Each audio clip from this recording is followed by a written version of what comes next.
What up, though? And welcome to Lions Nation Unite. I'm your host, Curt Steele. You may know me from the Boss Up Ball Out podcast. Do me a quick favor. Like the video, comment, and share it with other Detroit Lions fans like yourself. But happy Victory Tuesday. I'm about to recap the Lions 42-29 victory over the Seattle Seahawks on Monday Night Football. But you know what you got to do, man. First, like this video. Please subscribe to this channel and be a part of the movement and join the community that is Lions Nation Unite. Man, Ford Field was jumping last night on Monday Night Football. It was Megatron night. Calvin Johnson was inducted into the Lions Ring of Honor at halftime. But the star of the show was the Motor City Muscle uniforms that made their debut last night, man, and they look tough. Now, I'm hearing that some people had some problems reading numbers on the field.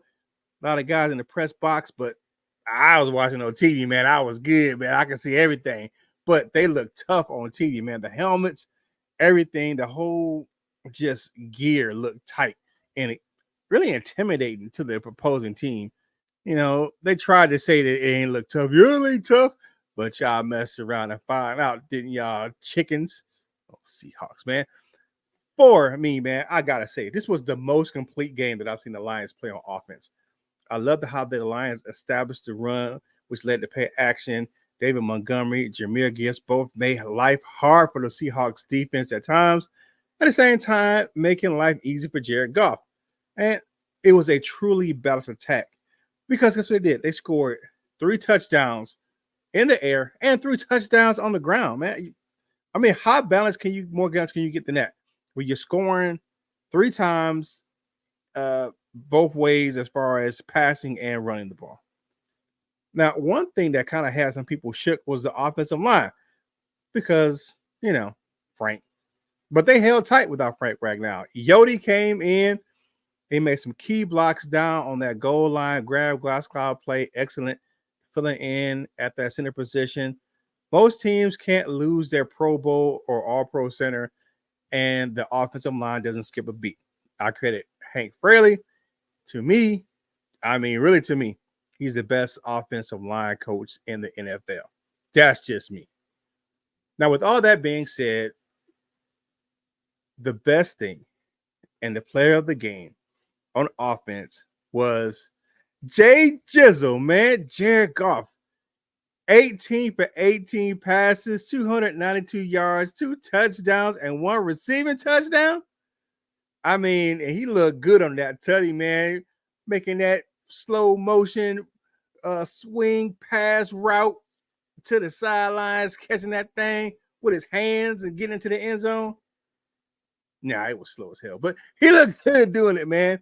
And one thing I will tell you about Goff, man, I've said this time and time again, Goff is deadly. This deadly in play action. He sliced up that Seahawks pretty good secondary. He used that the play action well. Now, this is one thing I like that he did this game that he hasn't done in previous games this season. He pushed the ball down the field when he could and checked it down when he couldn't. No forced throws. And he had nearly 300 yards, only 18 passes.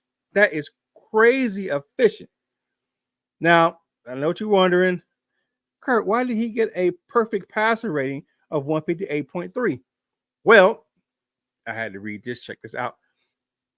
11.8% of the passes for the game have to be touchdowns. And with the 2 touchdowns that he had, it was exactly 11%. So not enough of his passes were touchdowns to warrant a perfect passer rating.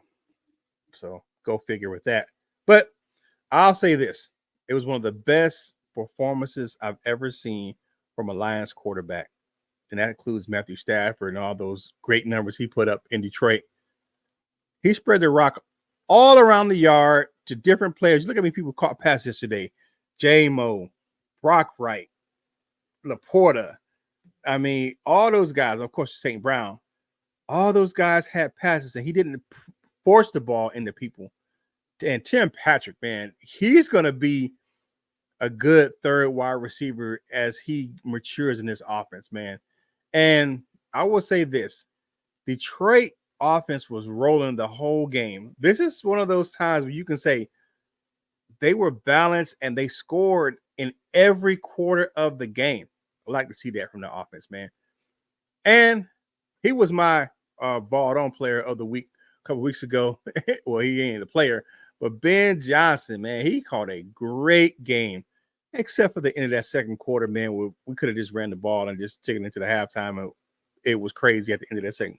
I don't know what he was doing, but I'll give him a pass because, to be honest with you, it was a very dominant performance from the offensive side of the ball.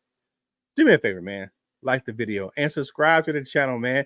Be a part of the movement that is Lions Nation Unite. Now we got to talk about the defense, man. He played well in some spots. The one thing that bothered me with the defense, too many rushing yards to Kenneth Walker III. Now, he didn't have over 100 yards by himself. The team did, but he did not. And this is one of the only times I remember in recent history that the Lions have been outrushed. Because the Seahawks had 133. We had like 116. Yeah, okay. Now, I will say this. Walker had a great game. 3 touchdowns for that guy. Some of the linebackers lost contain. Walker on Walker for a couple of those long runs, bounced back. And it was some of the secondary's members as well. But the one linebacker for me that played well, especially in the first half, was Jack Campbell, man.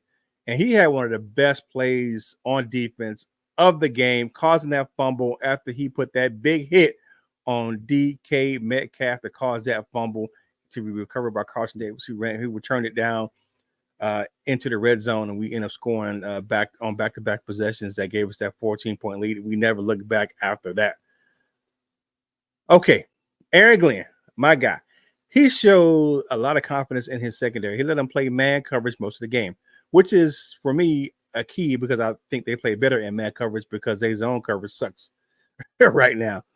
Until they can get together and play more, I just think that they haven't played enough zone. And to be honest with you, he likes to play man anyway. So he brought those guys in to play man coverage. So I'll give it to him.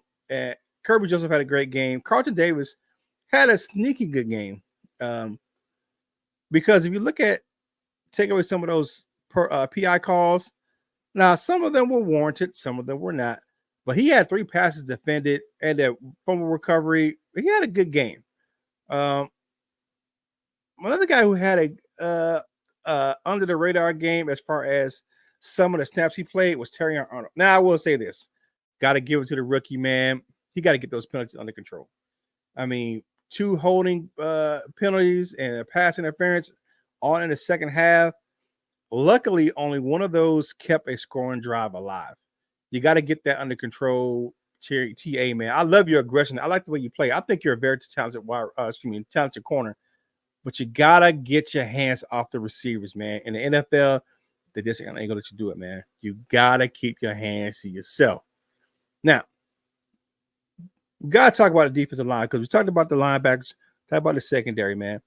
That defensive line kept pressure on Geno Smith most of the game. And shout out to DJ Reader for getting his first sack as a Lion. Then you had Aleem McNeil and Levi Onwuzurike having a half a sack as well. Hutch didn't have one. Rodrigo had a sack as well coming off the edge. But depending on who you would look at, PFF Hutch had 15 pressures, and then I think that not Pro Football, Next Gen Stats, he had 11 pressures. But either way, it was a phenomenal number. Hutch didn't get to the quarterback, but he caused enough pressures and sped up the clock for Geno Smith. I mean, I'll take it all day. He still leads the league in sacks and pressures throughout the first 4 weeks of the NFL. My player of the game has to be Kirby Joseph, right? Now, you talk about he had a great game. He led the team in tackles with 9. He had a tackle for loss, a pass breakup, and that interception, which was absolutely bananas. To catch that ball with one hand, to have the body control to twist his body and keep his hand under the ball was otherworld. I mean, it was bananas, man. It was bananas, man. Now, I will tell you this, right? Lions play great on offense, and they play solid on defense. This was the game that the Lions been trying to have all season, but they couldn't do it just yet. They just hadn't got it together enough. It looked like what the Lions looked like at the end of last year, in the end of the season. So this game put the rest of the NFC on notice that the Lions are going to be a tough team to play this season. They're tough. They're physical on both sides of the ball. I mean, the Lions, I think it was one of the power rankings came out today, were number 1, and they get a lot of love on a lot of networks. And I just think that this was the game that they needed to have to get back into rhythm. And it comes at the right time where they can continue to gel.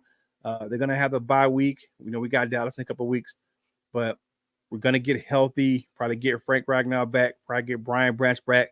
He was one of the things that I noticed that was missing was yesterday was Brian Branch and how he plays in that secondary. But they held up without him for a game. He'll be back for that Dallas game, and he can be ready to go, man. But one more thing, I gotta tell you again, man. Those Motor City Muscles, man. These things are fire, man. I will tell you this: I'm proud of this team. At where they played last night at Ford Field for Monday Night Football. They did not sour Megatron night, because they've done that a few times where they had a big thing at the Ford Field and they've lost the game.